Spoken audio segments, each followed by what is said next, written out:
And what I mean is that half of them were reported to be still alive after 9/11. These claims were reported by major media sources like the London Telegraph and the British Broadcasting Corporation. Although BBC attempted to retract the claims later, the Telegraph reported that it had interviewed some of these men who the newspaper said had the same names, the same dates of birth, the same places of birth, and the same occupations as the accused. That's what's wrong with the current state of the 9/11 Truth Movement. And there are very few groups left now in 2023. And as we move further away, inch by inch, from the September 11, 2001 terrorist attacks, we will lose the public consciousness, because whatever groups that are left are still echoing the false theories of 9/11.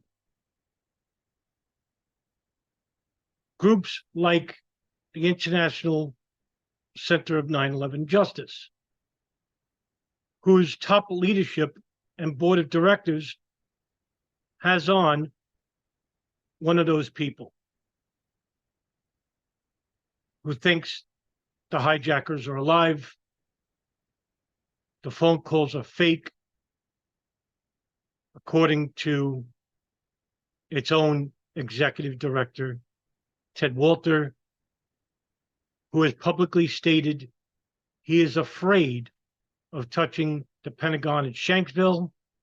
And the only reason why is because he doesn't want to alienate anybody.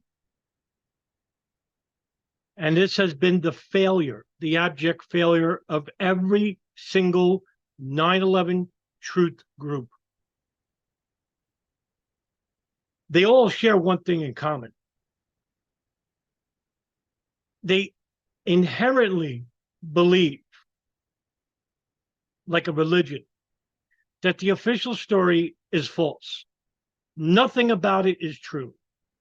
Every detail, every letter to the I is a lie. Most of these people have never read the 9/11 Commission report. I'm not even mentioning the Joint House Inquiry reports. I'm not mentioning the Pent Bomb report by the FBI or the FBI's Operation Encore or the latest Canestraro documents. To these people, the hijackers are patsies, they're still alive, or that they hijacked the plane and that the planes were switched by drones, or that the planes themselves are CGI holograms, thereby cutting off any future investigation into who the hijackers were, into who were monitoring these people, and to the country's governments who were getting reports on, or they were getting not all the reports on the terrorists themselves to shape foreign policy, thereby eliminating the who, the what, the when, the where, the why, and the reason for invasion of Afghanistan, Iraq, and other Middle East countries later on. All of this is missed. And this is the reason why their conversations are limited. And it's frustrating as heck when you get people like Ted Walter to be interviewed by huge platforms, because all they repeat all day long is World Trade Center 7. Did you know a third building fell? It's similar to when people ask me, do I play basketball? Because I'm 6'10". They have not left ground zero. And to those who did leave ground zero for the first time, to them, there was no plane crash in Shanksville or the Pentagon. To this very day, in the year 2023, in the light of overwhelming evidence from eyewitnesses, to the physical debris, to the analytical radar data, to the phone calls, all of this is manufactured. And then they make the government out to be an omniscient, omnipresent entity that is perfect in its evil. When the reality is that they're human just like us, and that not everybody knows everything. There's a thing called compartmentalization. If, for example, the Israeli art student ring was monitoring the 9/11 hijackers, who's to say that the Texas ring knew anything about the Florida ring, knew anything about New Jersey, or New York, or California, or Oklahoma, or Minnesota? If the Saudis were providing logistical support, financial support to Khalid al-Mihdhar and Nawaf al-Hazmi out in Los Angeles and San Diego, who's to say that they knew about the Israelis? The CIA, who withheld information from the FBI and State Department about those two hijackers inside the United States, al-Mihdhar and al-Hazmi, who's to say that they knew about the specifics? Or that there was an Israeli ring inside the United States? Or that they were working on behalf of the Saudis? Some CIA may know about it, others may not. And this is how you control a large-scale operation. That's how it works. It's much easier for the mentally lazy to basically say, there are no hijackers. The phone calls are fake. The planes are fake. The only thing that matters is super nanothermite at ground zero. The only thing that matters is we're all on the same page, like a religion. Well, we're not on the same page. I'm not on the same page as Ted Walter or Kevin Ryan. And even though the World Trade Center collapses are not my forte, they're just as important as the impacts of the World Trade Center, Pentagon, Shanksville. They're just as important as the hijackers themselves. They're just as important as the intelligence agencies monitoring the hijackers, because it's part of 9/11. And for these people to come out and say, we're not touching on a certain aspect of 9/11, and they call themselves a truth group, don't believe them. They're telling you. And they will fail, just like architects and engineers have failed. Have they gone to court? Pilots for 9/11 Truth, where are they? Scholars for 9/11 Truth, where are they?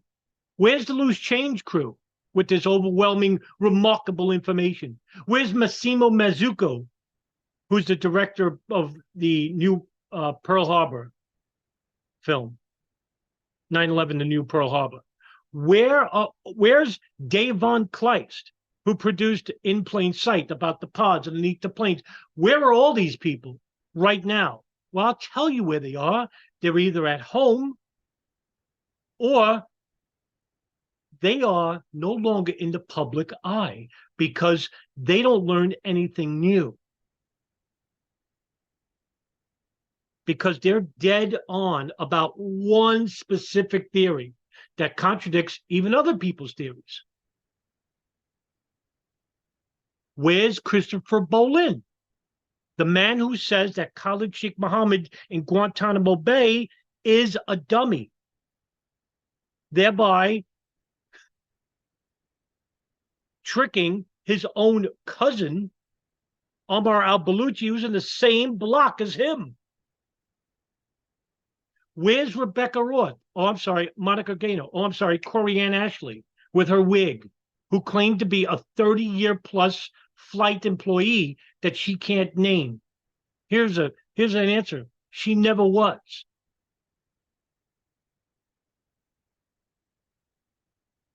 Where's Thierry Mason and his missile at the Pentagon theory? Where are all these people? They're nowhere.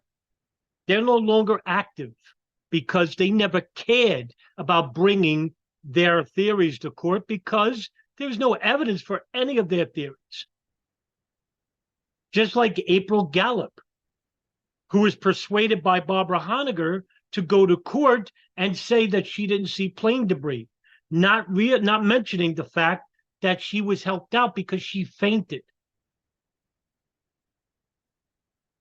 or that April Gallup was inside the building. All these people I mentioned, I could have mentioned 50 more, and their organizations are no longer in operation, for the exception of architects and engineers, who currently, to their best effort, made a comic book. These people are grifting. Now, I'm not going to bash architects and engineers because they may have a point about what happened at the World Trade Center. But 23 years to the date, and you have gotten nothing for anyone in the court system. So I'll leave them to the side. I'm going to leave them out of the criticism, architects and engineers. But to the other groups, Pilots for 9/11 Truth, 9/11 Pilots,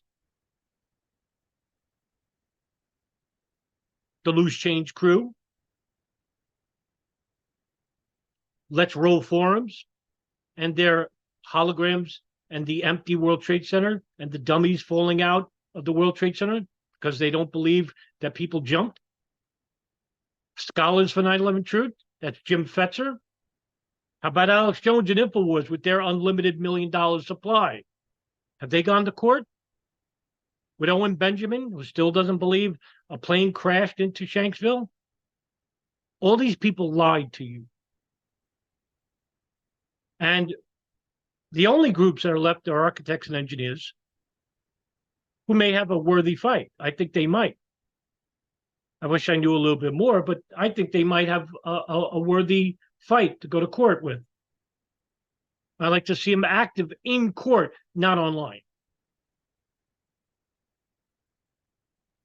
But the International Center for 9/11 Justice has already made it crystal clear in their 10-point bulletin that we're basically just going to talk about ground zero.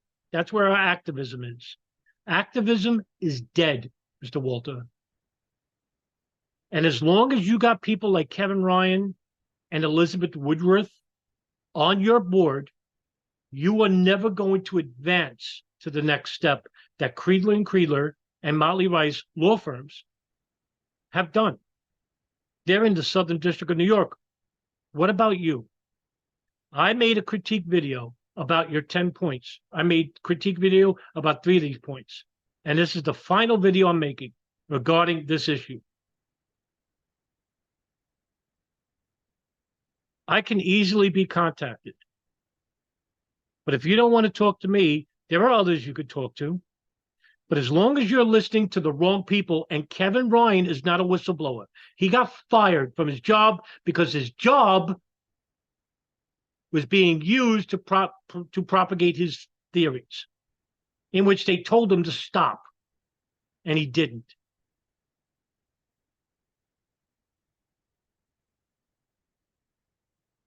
Because they don't share those thoughts and beliefs.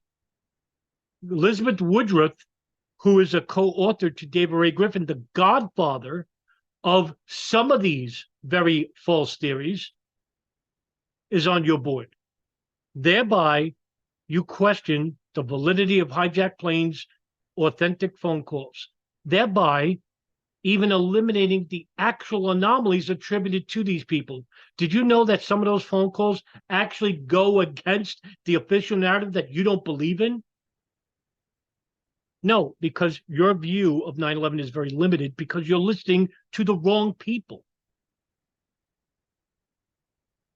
And all the other truth groups I mentioned, I know I missed a whole bunch. You ever think why they're not active anymore, Ted? The reason why they're not active? Because, like I said, you can only repeat yourself so many times before your audience starts to lose interest.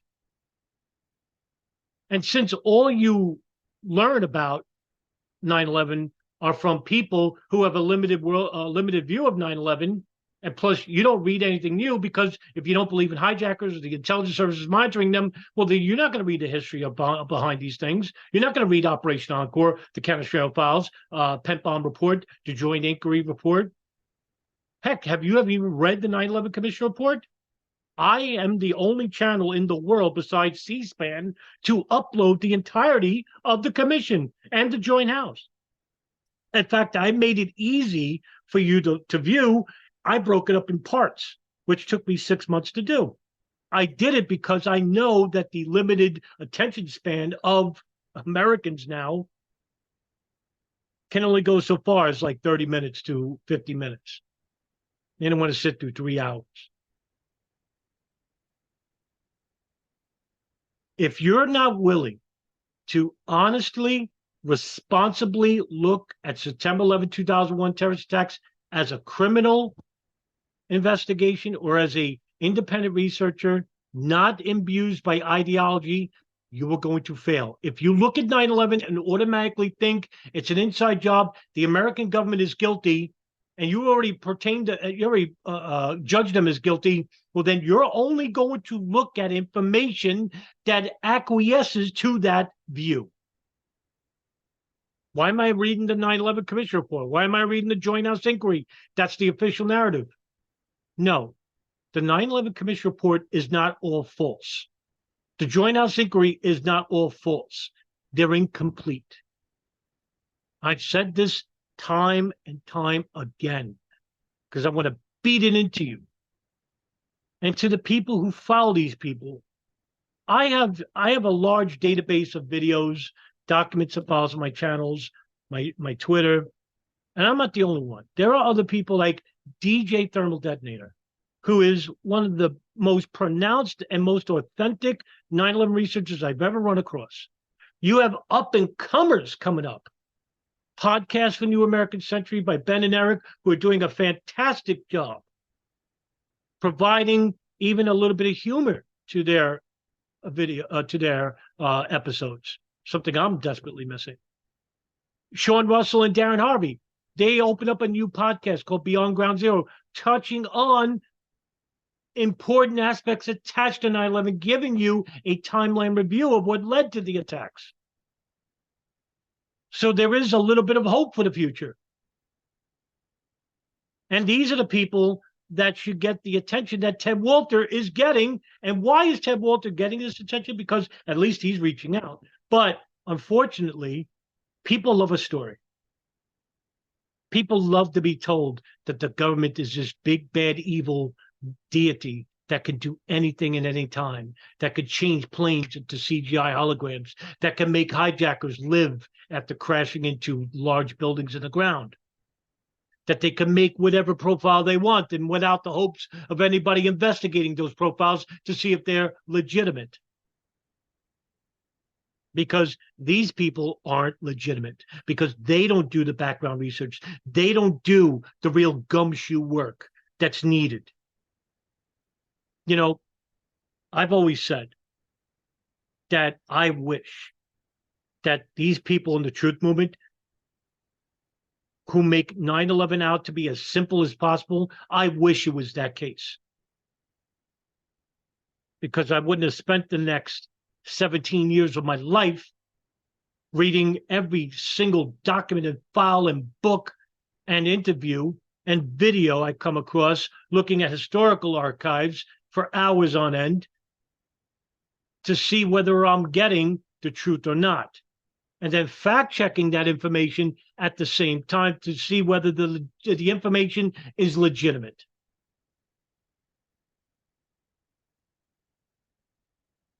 That's what an honest researcher does. That's what an honest investigator does. And I have my faults. You know, I'm not an expert. I'm, a regular working guy. That's it. But I don't allow ideology to persuade me from looking at the real truth of the matter. So this is my last plea to you, Ted Walter. I could be easily reached. I could talk to you. But if you want to ignore me from now on, that's your right too. But don't you dare say you're a truth movement group. Because if you leave out the Pentagon, if you leave out Shanksville, if you propagate that the planes are swap drones, or that the phone calls are fake, or that the pilots couldn't man the planes because they're not professional pilots, or that the hijackers are alive. I'm going to critique you as long as you are alive, because this is what people didn't do in the peak period of the truth movement back in 2005 and 12. And those ideologies and those theories, which are false, permeated into public consciousness like a poison. And everybody became infected by it. And now we're feeling the effects of it. I'm interested in the unfettered truth of the matter. And I care for a responsible and educated audience, because that's how you build a truth movement. And that's how we'll get things done. Not online, but in the court of law. Because if we're not doing this for the victims' families or for justice, then what the hell are we doing it for?